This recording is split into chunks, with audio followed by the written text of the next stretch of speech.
আসসালামু আলাইকুম এভরিওয়ান, আপনারা সবাই কেমন আছেন? নিশ্চয়ই ভালো আছেন। আলহামদুলিল্লাহ, আপনাদের দোয়ায় আল্লাহর অশেষ রহমতে আমিও অনেক ভালো আছি আমার ফ্যামিলি নিয়ে। আর আজকে আপনাদের সাথে বরাবরের মতো একটি ভিডিও শেয়ার করছি। আজকের ভিডিওটিতে থাকবে আমার দুইটা ছেলে কোথায় কোথায় পড়াশোনা করে সেটাই আপনাদের সাথে আজকে শেয়ার করব।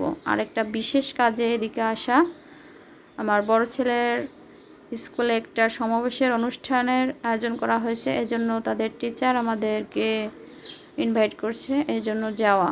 আর এই যে মাদ্রাসাটা দেখতেছেন, এটা হচ্ছে আমার ছোট ছেলে পড়ালেখা করে, এখানে ভর্তি করাইছি তাকে। আপনারা সবাই দোয়া করবেন যে সে যেন একটা বড় আলেম হতে পারে।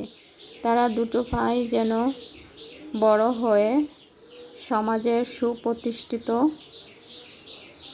ব্যক্তি হয়ে পরিচয় পায়, একটা সমাজের কর্ণধার হতে পারে। এটাই সব সময় দোয়া করি, আপনারাও দোয়া করবেন।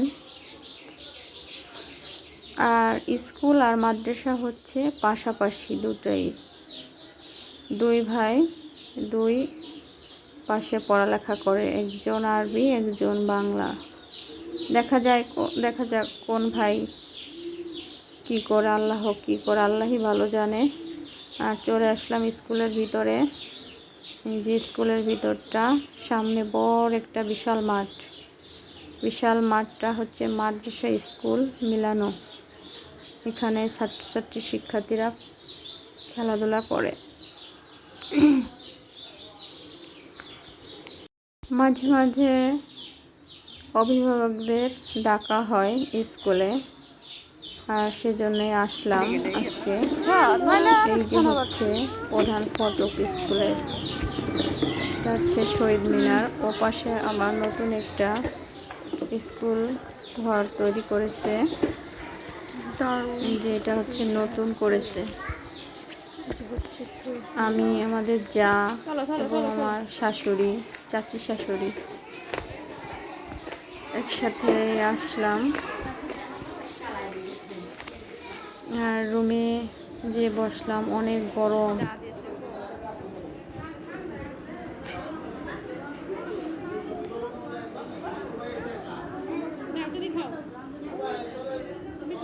সমাবেশ শুরু করার আগে প্রথমেই আমাদের শিক্ষকরা অভিভাবকদের জন্য চা নাস্তার ব্যবস্থা করেছেন।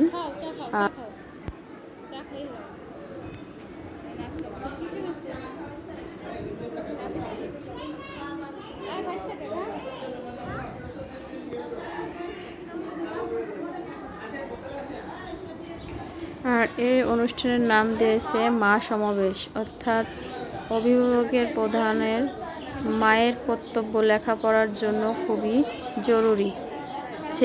ছেলে মেয়েদের জন্য মা ঘরে থেকেই সব কিছু করতে পারে, বাবা থাকে বাইরে। এর জন্য বাচ্চাদের লেখাপড়ার এবং যত্ন দেওয়ার জন্য মায়ের অবদানই সব থেকে বেশি।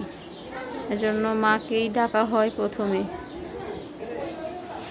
আর টিচাররা খুব ভালোভাবে বুঝিয়ে দিল যে বাচ্চাদেরকে একটু পড়াশোনা করবেন বাড়িতে, আমরা যতটুকু পারি ততটুকু করাচ্ছি এখানে, আপনারাও একটু বাড়িতে চেষ্টা করবেন, তাহলে ওদের রেজাল্ট ভালো আসবে। আর ছোট্টবেলা থেকেই পড়ালেখার জন্য মনোযোগী করাতে হবে। আর সব মূল্যবান কথাগুলো শুনে বাড়িতে চলে আসলাম। আর এসেই দেখি আপনাদের ভাইয়া আম গাছ থেকে আম পেড়ে এনে সুন্দর করে আম ভর্তা বানাচ্ছিল। আমার দেখে তো জিভে জল এসে গেছে। আর ফাইনালি মাখানো হয়ে গেল, আর দুজনে খুব তৃপ্তি সহকারে খেয়ে নিচ্ছিলাম। আর আজকের ভিডিওটা এ পর্যন্ত। আপনারা সবাই ভালো থাকবেন, সুস্থ থাকবেন, নিরাপদে থাকবেন। আর ভিডিওটি দেখার পর লাইক, শেয়ার, কমেন্ট, এবং যারা নতুন দেখবেন তারা সাবস্ক্রাইব করে পাশে থাকবেন ইনশাল্লাহ। সবাইকে জানাই আল্লাহ হাফেজ।